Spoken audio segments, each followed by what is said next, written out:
traire 2 heures matin et 2 heures soir, ça devenait pas du tout cohérent avec l'avenir de l'exploitation qui était de rester tout seul sur une telle structure, quoi.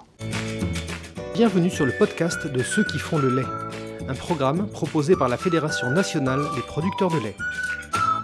Bonjour, nous sommes aujourd'hui avec Jean-Christophe Vial, dans le Rhône, en plein cœur des Monts du Lyonnais, qu'on a traversé tout à l'heure, qui est une région absolument superbe. C'est très beau. Là-bas dans le fond, c'est la Loire, pour ceux qui voient jusque-là. Donc on est aujourd'hui avec Jean-Christophe, qui a travaillé à optimiser sa ferme, de façon à essayer de limiter son temps de travail pour gagner du temps pour sa famille. Donc avec Jean-Christophe, tu vas d'abord nous présenter un peu ta ferme et après nous raconter ce que tu as pu faire pour optimiser ce temps de travail. Ouais. Je vais déjà commencer par me présenter, hein. Donc Jean-Christophe Vial, installé en ERL en individuel, sur une exploitation uniquement laitière, donc 70 laitières à peu près avec laiterie, et pour une production de 500 000 litres de lait, sur une superficie de 72 hectares. Donc voilà, installé depuis le 1er janvier 2009. Qu'est-ce qu'on peut dire d'autre? Spécificité de l'exploitation, zone montagne totalement. On a grossièrement que 45 hectares de labourable sur 72 hectares. Le reste est des prés vraiment en pente, voués à la pâture uniquement ou au foin. Et on est à quelle altitude ? Le village est compris entre 800 et 937 mètres d'altitude. Ok. Donc, qui peut être un avantage et un inconvénient. Je dirais plus un avantage qu'un inconvénient. Sur le réchauffement climatique, ça nous permet de tempérer les canicules estivales. Donc on modère sur ce point-là. Ok. Donc, ce qu'on se disait, c'est que tu as travaillé à optimiser ta ferme pour limiter tant que possible ton temps de travail. Qu'est-ce que tu as essayé de faire ? Donc si on reprend juste sur un petit point historique, c'est que nous, donc j'étais associé avec mon père jusqu'en 2020. Et il a pris sa retraite, et voyant cette échéance arrivant, mon père et moi, on s'est posé la question, qu'est-ce qu'on faisait, voilà. Et il m'a conseillé quand même de partir sur l'opportunité robot de traite pour pouvoir avoir un peu de flexibilité de travail. Et puis on était aussi sur une ancienne salle de traite qui nous prenait beaucoup de temps de travail. On mettait uniquement 2 heures de traite matin et soir, donc 4 heures de traite par jour. Et ça devenait plus vivable quand on faisait le boulot le week-end, voilà. Et donc on est parti sur cet aspect robot de traite, et pour vraiment mettre de la flexibilité journalière et aussi pour les week-ends. C'est pas un moindre mal, on va dire. Il n'y a pas de raison à ce que les agriculteurs n'aient pas le droit à des week-ends, voilà. Et les éleveurs aussi. Sachant que moi, dans l'idée principale, quand j'ai mis le robot de traite, c'était pas de révolutionner le système, c'était vraiment enlever cette astreinte. Traire 2 heures matin et 2 heures soir, ça devenait pas du tout cohérent avec l'avenir de l'exploitation qui était de rester tout seul sur une telle structure, quoi. Donc voilà. Bon, on va voir. Allez.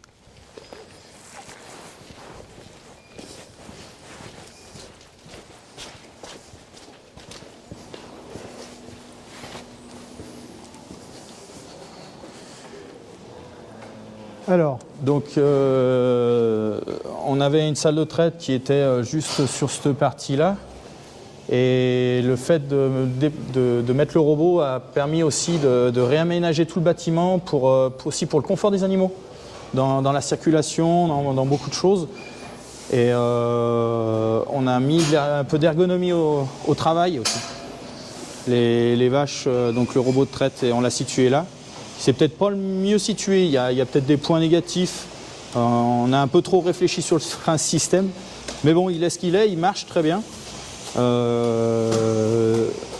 Voilà, après le système qu'on avait fait au départ était avec une aire d'attente de présélection vraiment pour optimiser le robot. On avait fait un gros aire d'attente qui bloquait tout le caillebotis là-bas où il y a les vaches, où il y a l'abreuvoir. Et en fait, en mettant des caméras, en visualisant les vaches quand on n'y est pas, on s'est aperçu que ça marchait pas. Enfin, on voyait par les chiffres que ça marchait pas, mais on s'est aussi aperçu par le visuel que ça marchait pas. Et on est parti sur le système libre, avec juste une petite aire d'attente pour mettre les retards. Et en fait, on met les vaches en retard dedans et on s'en occupe pas. Il y a aussi pour mettre les génisses à l'apprentissage, on les met dedans. Et comme ça, on les pousse dedans. Au début, on les pousse jusqu'au robot, ça fait un couloir de contention. Et après, petit à petit, au bout de 2-3 jours, on les met dedans et on s'en va et elles passent toutes seules, quoi. Et ça les stresse pas, quoi. C'est vraiment aussi le bien-être de l'éleveur, je pense qu'il passe aussi par là, par le fait que les animaux ne soient pas stressés.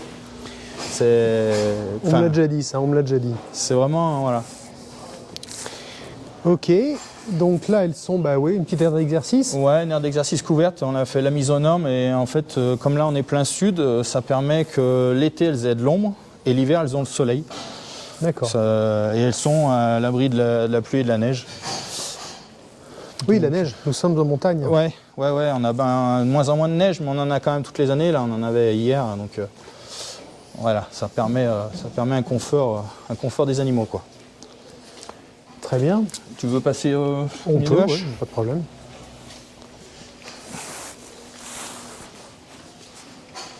Donc ouais, avant les vaches, quand je me suis installé avec mon père, elles faisaient le tour, on avait des vaches de chaque côté. Alors quand on était deux pour travailler tous les jours au quotidien, ça restait cohérent. Enfin voilà, c'était une réadaptation du bâtiment. Aujourd'hui tout seul, il faut optimiser mon temps de travail. Moi je sais que quand je fais le boulot le matin, je sais où c'est que je vais, je sais je compte pas mes pas, mais pratiquement. C'est comme là, je viens de faire un aménagement pour ma mélangeuse, je la mets au milieu. En fait mon tracteur avec mes mélangeuses fait que reculer, avancer. Je bouge pratiquement pas et en fait avant je faisais le tour et je perdais facilement 3-4 minutes. J'essaye d'optimiser, mon leitmotiv c'est optimiser mon temps de travail. Et optimiser mon temps de travail, ça passe par optimiser mes pas que je fais au quotidien. D'accord, c'est le contraire des gens qui vivent dans les villes. Eux, ils essayent de faire plus de pas. Ouais, non, moi je vise le... Et donc ton troupeau, c'est Holstein et Red Holstein, Voilà, essentiellement. c'est ça. Et enfin, j'essaye de faire de plus en plus de Red Holstein parce que c'est un plaisir de voir des jolies vaches qui marchent bien. Donc c'est un peu le truc. Donc. On va passer par là. Oui, je te laisse.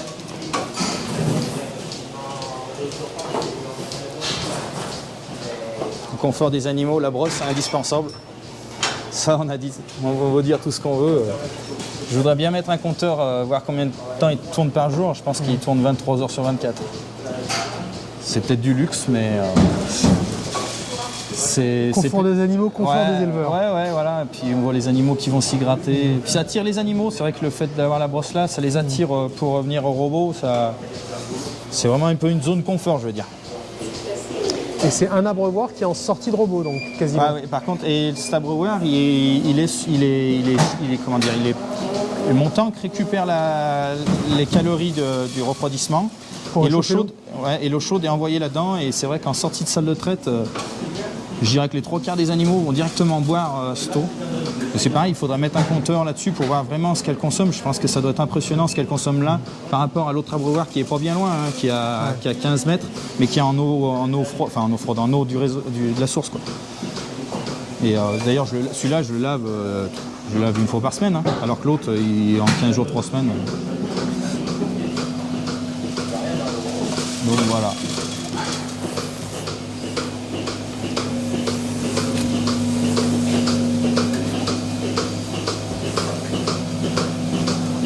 Et donc le robot. On l'a changé il y a donc 2 ans pour un aspect surtout confort des animaux et rapidité de branchement. Avant on était sur 1 minute 30 de branchement, là on est sur du 46 secondes à peu près. Et puis efficacité, avant on était autour de 10% d'incomplète, là on est autour des 3 ou 4%. D'accord. Donc surtout l'efficacité, quoi. Et c'est aussi dans un but pour la pâture. Parce qu'il y a une chose que j'ai pas parlé, c'est qu'elle pâture grossièrement 3-4 mois intensivement dehors. Sauf que les animaux sont grégaires, donc elle revenait bien assez en lot. Et pour que le robot assume ça, c'est pas évident. Et alors que lui, il l'assume bien, quoi. Il l'assume bien.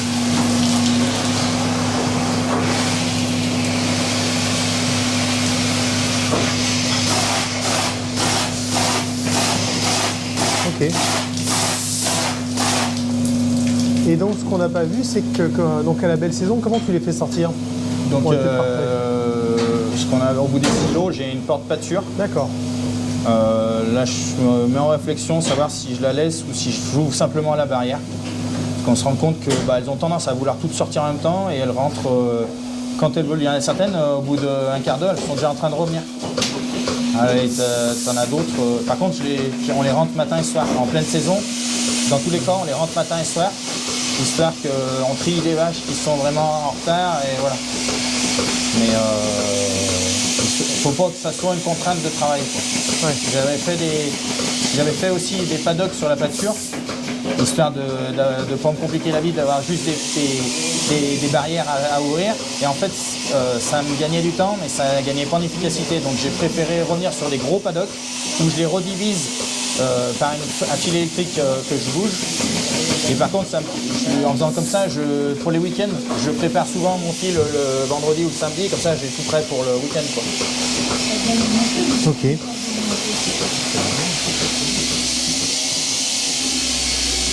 Et donc, oui, qui dit robot, dit pilotage. Donc ouais, là on est sur un tableau de bord rapide le matin quand j'arrive, c'est facile à voir. J'y passe pas 5 minutes. Hein. Je vois mon nombre de vaches en retard, je vois ma production sur les 24 heures, je vois mon nombre de passages qu'il y a j'ai eu avec mes incomplètes. On voit les quantités de concentré, voilà. Après je jette un œil à mes animaux en listing, voir qu'est-ce qu'il faut que je pousse, qu'est-ce qu'il faut pas que je pousse, où c'est que ça en est mon troupeau. Et puis je regarde aussi la santé, très important, la santé de mes animaux. Je regarde si elles ont si la conductivité est haute ou pas. Et puis enfin c'est vrai qu'à force de travailler avec le matériel, on sait nos vaches qui sont, voilà, qu'on va laisser comme ça. On connaît nos vaches différemment par rapport à un troupeau en salle de traite. On a des fois plus de réactivité, plus de souplesse, enfin moi je sais que voilà, tout de suite si je vois que ça déconne, je le vois d'un coup et je vais voir mes animaux après. Ouais, j'ai un éleveur qui m'avait dit qu'en fait, par l'analyse robot, des chiffres, il voyait avant les problèmes arriver.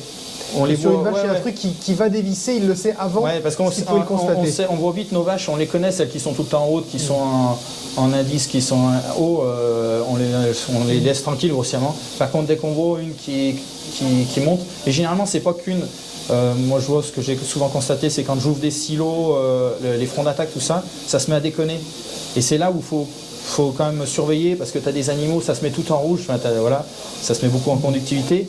Et tu vois une vache qui va rester en conductivité, mettons, plus d'une journée, et là, il faut aller voir. Après, faut pas se stresser pour autant, faut être plutôt dans le mode cool. Enfin, c'est pareil, c'est le niveau de production qui fait les choses.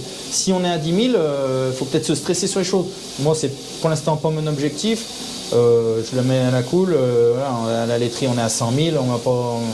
Tout marche bien, voilà. Ça peut très bien déraper, hein. Il faut quand même jeter, il faut quand même être attentif à certains points. Mais si tu te stresses pour tout, ça marche pas. Ça c'est clair, ça marchera pas. Il faut. Moi j'avais dit à mon vendeur, j'ai dit, t'as dû nous faire fumer des joints quand on a mis le robot en route. Parce qu'en fait les animaux sont plutôt bien habitués, mais nous on était trop stressés. Il faut être cool. Donc le robot, si je résume, ça te permet d'optimiser ton temps de travail, de le faire quand tu le souhaites, et d'alléger tes week-ends pour ta vie de famille en particulier. Un exemple bête, hein, c'est que le week-end, là on a fait l'anniversaire de mes nièces. Le soir, j'y suis allé à 4h l'après-midi parce qu'on voulait remanger un bout le soir. Je sais que j'avais 1h15 de travail. J'étais cadré, alors qu'en salle de traite, j'avais attaqué à 4h, j'aurais eu peut-être moins de boulot. Par contre, le lendemain matin, j'aurais eu peut-être le double. Alors que là, le lendemain matin, j'avais la même quantité de travail. Enfin, Vu que les vaches, elles ont leur rythme, et c'est ce qui fait vite du boulot en salle de traite. Moi, j'ai constaté, c'est que tu traites plus tôt ou plus tard, c'est ce qui fait vite ta variable d'astreinte. Alors que là, tu sais ton boulot, si tu optimises tes pas, ça pinaille pas, quoi. Ouais, ça va bien. Bon, ben écoute Jean-Christophe, je te remercie pour cette visite. Ouais. Et puis j'espère que tout va continuer à bien se passer, zen décontracté, avec ton robot et ton troupeau. Merci beaucoup. De rien. À très bientôt sur le podcast de Ceux qui font le lait.